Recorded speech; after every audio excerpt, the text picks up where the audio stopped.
Cronenbourg. Well, slam into a policeman. Laurent Jalabert, France's hope for the green jersey, out with face and knee injuries. Wilfred Nelson, Belgium's champion, out with head injuries. His bike a wreck, which left the policeman with a broken leg. 50 metres away, Britain's Chris Boardman and wife Sally celebrate a second day in yellow. He now leads the Tour de France by 15 seconds ahead of Miguel Indurain. Tony Rominger is third and Alex Zula is fourth. But watch out for Johan Museo of Belgium. He's now up to fifth. Hello and welcome to our third day of coverage of the 1994 Tour de France. Well, the talk this morning in Roubaix is still about that crash. Now, the riders will tell you that sprinting is always a dangerous profession. But you know, safety is also the first concern of the organisation and of the riders, as Gary Imlach now reports. Abdu Japarov on the Champs-Élysées. Cipollini in this year's Tour of Spain. Now Nelson and Jalabert join the list. Cycling's top sprinters risk injury for a living.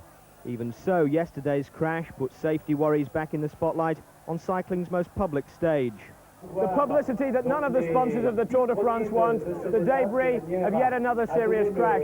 Obviously, there's no legislating for a policeman who apparently wanted to step out into the road to take a photograph, but safety has been an ongoing concern of the riders. Last month, Italian riders banded together to express their concern over safety, especially at narrow finishes. One of the things they were worried about were the feet of the railings approaching finishes, and that's one of the reasons for these boards. They're not only advertising the sponsors, they're also masking the feet. But one of the effects of that, of course, is to push the policemen who are policing the race further out into the middle of the road. That, it seems, is what contributed, at least, to the crash today. It was concern voiced after Cipollini's crash which prompted the introduction of the full-length sloping barriers for this year's Tour. But at a press conference last night, race director Jean-Marie Leblanc put the blame firmly on the policeman. That just highlights another potential danger, though. The Tour is policed by its own highly experienced force, the Garde Républicaine. But on each stage, they are augmented by local officers who may never have been closer to the Tour than the television set.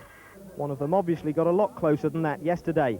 At the start this morning, rider reaction was mixed. Yeah, well, yesterday wasn't a very good finish anyway. I think you'll notice in the last 5 kilometres a lot of corners, a lot of traffic islands, and it wasn't really a safe finish. The problem was the policeman was there and he had a camera to his face. It was obvious. People say he didn't have a camera in his face, but he definitely had a camera up to his face because he didn't even move. I always expect a big crash in the Tour de France in the final kilometer, but not a crash caused by policemen, a crash caused more by the riders colliding together. Well, Jean-Marie Leblanc has promised fewer local officers on the finish lines for the rest of this Tour. Although, you know, speaking to the riders this morning, I got the impression that this crash very quickly will be consigned to the video library, along with the concerns that it's raised. And it'll be back to heads down, elbows out, and business as usual on the finishing sprints. Back to the racing for now. Well, sadly this morning, two principal players not at the start in the Barbier Park.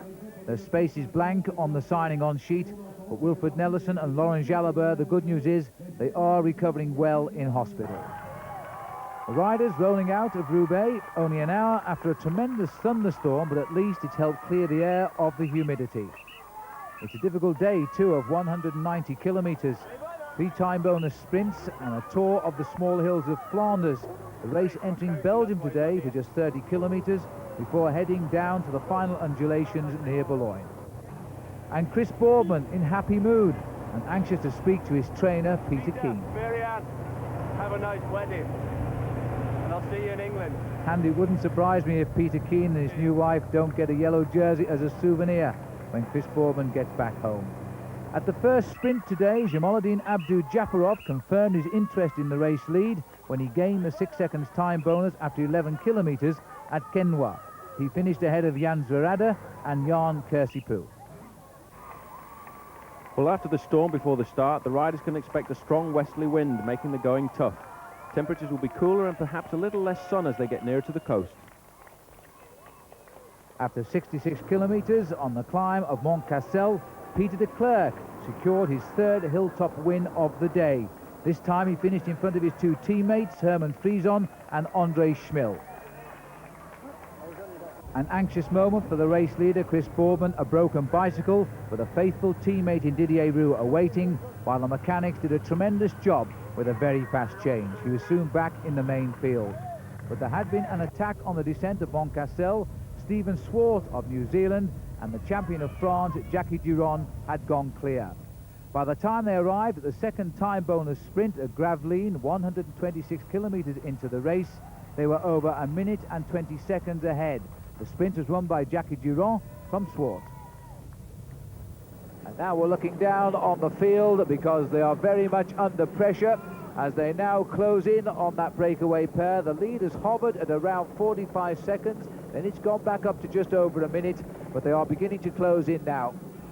This has been such a different race today. A lot of teams have taken far more interest in trying to break up this field, knowing now they've lost to two big sprinters, and now Gonchenkov has gone out at the early part of today's stage. They know if they keep this race together, they're going to give the stage virtually to Abdu-Japarov, who is sprinting so well. So they must launch counter-offensive to try and stop him being in at the kill at the end of the stage. It's a perfect sprint, by the way, for Abdu-Japarov. We race right down into Boulogne and into what is a very pleasant area around the harbour. It's a sprinter's finish, but before the finish we have a short hill which comes a couple of miles out of town, and that is where I think we'll see a large number of attacks. One man who's been riding very much to the front in the Tour de France so far is Miguel Indurain. I was so surprised to see him take 9th place in that sprint yesterday. He really has stayed at the front all the time. Maybe he's looking for a little split in the field at some time so he can gain a little bit more of an advantage over Tony Rominger, because if there is a split in one of the sprint finishes, he could end up with a little 20 or 30 second advantage over his Swiss rival. This is the next point we're headed for, Herbingen, at the 168 kilometre point. It's about 105 miles, and we're now waiting to see which of these two. This is why Gann have stopped chasing, because in fact they want these two riders to stay out in the lead until this special sprint is over, because these two riders will not endanger Boardman's yellow jersey, so they would love them to take the 6 seconds and 4 seconds time bonus, leaving Abdu-Japarov a maximum of 3rd place, and at the moment we've got Van Hooijdonk holding that on the open road clearly. Things will be working out well for Chris Boardman. It would then mean that Abdu-Japarov would have to win the stage to take the jersey away from him today. Albert Bouvet doing his last Tour de France, and one of France's great classic cyclists of years gone by, and what a marvellous director of the Tour de France he's been too. They put him in a car now, Paul. He spent most of his years following the Tour, of course, on a motorbike. Well, Albert's probably got 1 or 2 stories he can tell about the Tour de France, but just looking at those two riders in the lead there, it really does look as if Durand is starting to suffer a little bit. And here we've got the Mercatone Uno team at the front. This year in the Tour de France wearing a pale blue jersey, where normally they would wear a yellow jersey, which is a request from the organisers of the Tour de France, because they don't want the confusion of having so many yellow teams in the race, which would look a little bit like the yellow jersey. This is Eros Poli on the front. They have a very good sprinter in their team as well. That's Adriano Baffi, who's won something like 13 races so far this year. The most wins by any of the European professionals, that's by sure. Now a little bit of discussion here is who is going to be next to come through and do the work. With the Besto team are assisting with the chase down. This breakaway, by the way, today has not been a fruitless one, because there's been special prizes awarded out on the route, and the two riders have shared the best part of £4,000 while they've been in the lead. And here is the sprint. And it's gone to Jackie Durand again. No contest as far as Stephen Swart is concerned. That's good news for Chris Boardman either way.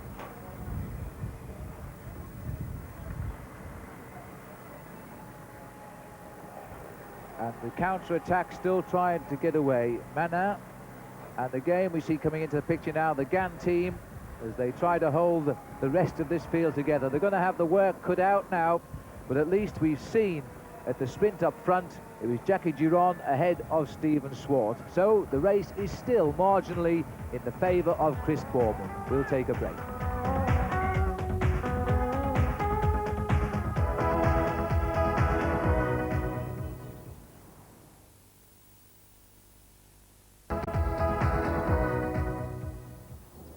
You know, as far as domestic involvement goes, this year's Tour marks a sort of passing of the torch, or maybe passing of the water bottle would be more apt, because while all the media attention has been on Chris Boardman's first Tour de France, Sean Yates, the only other Englishman in the race, has quietly announced that it'll be his last.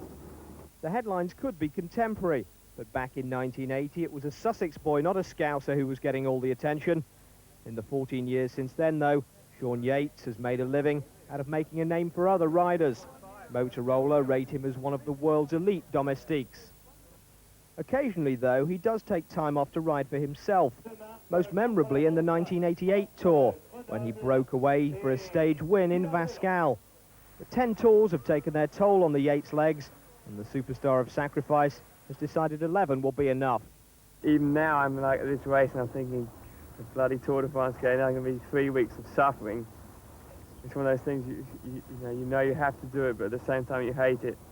And in a way, I'm looking forward to it being my last one. And I have to ride it, and I'm happy to ride it in England. It's a bit sort of like a lap of honour, I feel like, almost, but obviously I want to be good in this tour and pull my weight like I have done in previous years. Even more so because the Stage 4 route goes through his old Ashdown Forest training grounds to Brighton, where among the crowd, his baby son Liam will be at his first Tour de France. He'll be able to say that he saw his dad ride the Tour. I don't know whether he'll remember that, because he's only 8 months old, but, it's going to be great. And my parents are going to be on the forest, where I used to train and where I used to race. So it's going to be a day, and hopefully I've got some good legs so I can get up the front and show my face. There's not much room for sentiment in cycling, and for this tour, just like the other 10, Sean's main job will be supporting his team's stars. But a farewell flourish is by no means out of the question. I never predict that I'm going to win a stage in any of my victories. I've never predicted them. I just wait, and sometimes a chance comes, and hopefully I'll be able to take it. It'd be nice if it was in England. It would be. Well, thanks very much, Gary, and I'm sure Sean and Chris really will get plenty of support on the roads of Britain on Wednesday and Thursday. Now back with the race here, this breakaway showing all of the signs now of cracking up. We're on the slopes that will lead us to the final climb before we drop down into Boulogne. The skies are still a little bit overcast and the wind is still very strong. Cyril Guimard there, a former yellow jersey and green jersey in the Tour de France, now hoping that his charge here, Jackie Durand, can stay clear. A little smile from Jackie there, but in fact, a few moments ago, he really was suffering quite a lot. And now the counter-attacks are coming, not surprisingly, Paul, from the Polti team. Well, they obviously want to get those two riders back into the fold again. They're the only team that have really almost guaranteed of another stage victory in the Tour de France, with the loss of the top sprinters yesterday with Jamaluddin Abdou-Japarov. And they are a well-drilled squad, and in fact, Gianni Bugno was the man yesterday going back to get bottles to look after Abdou-Japarov, which was quite a strange sight to see. Well, seeing Steve Swart here takes me back a few years. I bet he never thought he'd be back in the Tour de France, because he was one of the members of the last British team to contest the Tour de France. That was ANC back in 1987, and Stephen Swart forced out of the race then, I seem to recall, with an injured foot. But now he's joined the American circuit. This year he's gone on to the American Motorola team, and he received a late call-up as part of the squad. And indeed, just before this tour, wondering why he had such poor form, he had bronchitis, but it seems to have cleared away now. He's had an excellent breakaway today, but I think it'll come to an end shortly. The gap, though, is still around about a minute and a half, the last time check we had, and the Polti team and the GAN team of Chris Boardman are now trying to get this race back together. So the two lonely figures of Swart and Durand. Now we're looking at the men who are determined to bring them both to heel.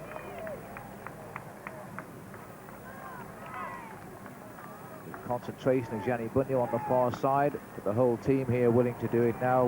Number 109 is Dmitry Zhdanov, the Russian rider on the Italian team. It's quite an international team, this, because apart from Jamaluddin Abdou-Japarov, who comes from Uzbekistan rather, we also have Uchikov from the Ukraine, rode his first Tour de France last year, and the other Russian rider here is Zhdanov. The rest are all Italian, and now it looks as though they're poised to strike once and for all. The hills aren't over, though, and I'm really expecting an attack. And just look at the shrug of the shoulders there, and a smile, and Durand. Well, that's nice, and it's something you very rarely see. But indeed, Durand saying, well, at least we tried. They've been out in front for more than a couple of hours. They took their chance, and it could have worked. And it hasn't been all in vain, because they shared over £4,000 on the open road today. There was in fact a special prix, that's a special prize on the road, which a town put up for the race purely because of what they saw on television when the riders crashed at the finish. They said they felt sorry for them, and they offered them a prize of 50,000 French francs. And that was won by Giron, indeed, from Stephen Swart. A great effort by those two riders, and it really is a good thing to go to the Tour de France and make sure that you go around and don't do it in anonymity. And those two today have definitely not been anonymous riders of the Tour de France. And there's a change of wheels here, and it could well be a puncture to perhaps Jan Zverada. But a confused change indeed, because, and there's no, I thought there might have been a crash, but in fact there's been a few bikes thrown around while they've taken fresh wheels. And now they're waiting, so they're waiting for the principal player of that group, and I think it's probably their sprint finisher, Jan Zverada, who's had the flat wheel. Jesper Skibby from the TVM squad, and one of the Pulte riders as well has managed to get in there, and it looks a little bit as if it might be Andrea Peron, the Italian rider who speaks excellent English, in fact, having spent a lot of his time racing in Colorado.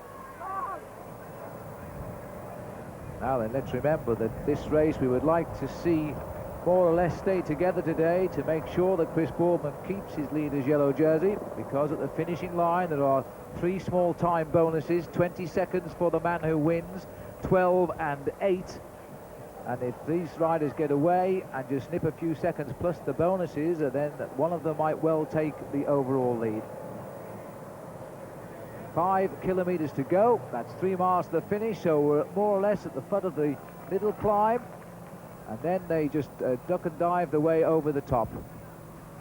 Now we've got 3 riders, and in fact Garotto taking a few deep breaths there, and Andrea Peron, who winked at us this morning. She rode past our car because, as Paul Sherry said, he speaks very good English indeed, and he is an interesting character. His 2nd year now as a pro. He was a Olympic silver medal in his back pocket and a World Championship gold medal in the team time trial as an amateur, but started to win his first professional races this season. He's an opportunist and could well win this stage if he gets half a chance. Well, they've got a good gap at the moment, these riders. They've just got to go about 1 more kilometre, then they start to plunge down to the sea, and it won't be very far before they'll see the red flag. Garotto here, the man at the front, who put the pressure on and got this gap away. Done an excellent job, and it really is good for him. With 3 kilometres to go now, it really is good for him to have the assistance of these other 2 riders who've moved up to join him. Well, Paul, Peron is the danger man. He's only 34 seconds off the yellow jersey of Chris Boardman. That 20-second win bonus means he only needs to lead this race home by 14 seconds. And they've been caught by a very good group now, because it looked to me as if Rolf Sorensen was in there. This is Ronan Pansek from the Novimai team jumping clear, so it looks as if there's an awful lot of action going on now. This has been a superb race, these last few kilometres indeed. Everybody feeling they're free of the sprinters, and let's go for gold. Pensek being joined now. 2 more riders on the attack, and the Carrera team now pushing as hard as they can. Looks like El Diablo himself. Yes, indeed. What a man, Chiappucci. I would have waited for 1 or 2 more stages before I saw him on the attack, but here he is going for goal at the moment. And it looked as if in there as well was the new German champion, Jens Hebner. But in fact, it looks now as if the whole field is starting to come back together, but Chiappucci, with 2 kilometres to go, is not going to give up. Oh, what a marvellous rider. We'd love to see him win the stage, because he attacks when he feels fresh, not when he thinks it's sensible to do so. He sensed that it was a good chance. He's gone. He split the field in the pursuit behind as they're scrabbling to grab his wheel. Abdu Japarov may not have his day yet, because Chiappucci has a tremendous turn of speed, as he's now demonstrating to us. Plunging down towards Boulogne, and I'll guarantee you now the speeds are up around about 40 miles an hour for the riders in the Tour de France. And the panic is set in behind, but it's all over again as Chiappucci is swept back into the field. We're now on the shoulders of the English Channel. And the man still at the front, Jesper Skibby, was a member of that 3-man breakaway, and he's joined by Ronan Pensek, who's going clear. But it looks now as if, as they come up to the final red flag with 1 kilometre to go, that it is going to be a day for the sprinters, and I'm sure Jamaluddin Abdu Japarov is going to be in there somewhere. Castorama at the front here. They've got a very good new sprinter on their team, Emmanuel Magnin, as they go under the 1 kilometre sign. They'll be looking for him, but here's the Telecom boys at the front looking for Ludwig as well. Ludwig and Rob are the riders who will be the sprinters for the Telecom team, but Ludwig finished so well yesterday after they brought him through late, and thankfully he avoided the crash which was on his right. But now they're going to have to bring him through again, because the Novo Mai have no longer an interest in this team race for the sprinters, because they lost their man yesterday in the finish. Now Telecom are making the running. They're coming into the last half kilometre, some 500 metres to go now. Abdu Japarov, you note his green jersey, is ducking and diving in around about third place. He's the rider we must watch out for. But the other sprinters are coming through as well, including Olaf Ludwig, who's going on the right of the picture now. Looks over, they sit up again, they're feigning the attack. And in fact, Abdu Japarov is being forced to come through on the left of our picture now. Abdu Japarov comes through, and on the inside of Abdu Japarov, I think we've got, in fact, Ludwig is coming through as well. And on the line, Ludwig and Jean-Paul Van Poppel was alongside him, and Abdu Japarov as well. Desperately close finish between those three sprinters on the line.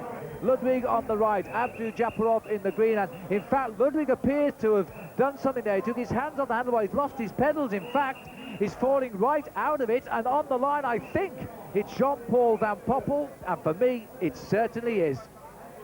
A tight sprint indeed, but victory for Jean-Paul Van Poppel, just ahead of Olaf Ludwig, second for the second day in succession, and third Silvio Martinello. And a very happy Jean-Paul Van Poppel on the podium tonight, his 9th stage victory in a Tour de France. But overall, Chris Boorman retains that 15 seconds advantage over Miguel Indurain, and Tony Rominger is at 19 seconds. But notice this, Olaf Ludwig has now moved up into 4th place, just 20 seconds behind. But there's no doubt who the happy man is. It's Chris Boorman in yellow again, and here's Paul Sherwin with him. No, I was absolutely made up, because today I really couldn't see how we were going to do it, how we were going to stop Abdu. And when that little breakaway went away, it was perfect for us, and just monitored the distance. And then at the end it got a bit exciting in the last 25k when little breaks kept going away, and when you're defending such a slender lead, it's really easy to just get pipped. So what were the few problems that you had earlier on in the stage? I just had a little problem, quick release on my wheel. Basically, a bit technical, but I just needed to change the bike for a little bit and then change back again, which was a bit much when you're doing about 45 k's an hour to keep stopping and changing and stopping and changing. It was a bit of a pain, but these things are going to happen to everybody over the next 3 weeks, I think. Tomorrow's going to be tough. The team had to work quite hard today, not maximum, but quite hard, especially near the end there. So tomorrow's going to be a real tough day for them. How do you think the team time trial is going to go tomorrow? Because the team in the past, I've followed them, I know when they were the Peugeot team, the Z team, and even the GAN team, they have managed to rise to the occasion and do a good team time trial. How do you think you're going to do tomorrow? Well, what can you say? We just give it our best shot and see what happens. I think the real danger teams are going to be Motorola and GBMG. GBMG have been almost conspicuous by their absence at the front up to now, and they've been looking after themselves. And I think Motorola have already stated that they're one of their objectives is the team time trial. So team time trial day tomorrow, and if Chris Boorman can hold his own, then he'll give us a fine sense of occasion when the race goes into Great Britain on Wednesday morning. Now, talking of race leaders, the yellow jersey is our prize for the person who can correctly guess the winner of the stage of the Tour de France next Sunday. That's between Poitiers and Tressiac. All you've got to do when you think you know the man who will win the stage is call this number with your selection, 0891 44 44 44. The prize will be a yellow jersey signed by the leader on the day, and if it's not Chris Boorman, he'll sign it as well. In addition, a copy of Chris Boorman's new book, The Fastest Man on Two Wheels. A great pair of prizes. So until tomorrow from Boulogne, we'll see you at 8 o'clock. As usual, I'm Phil Liggett saying goodbye.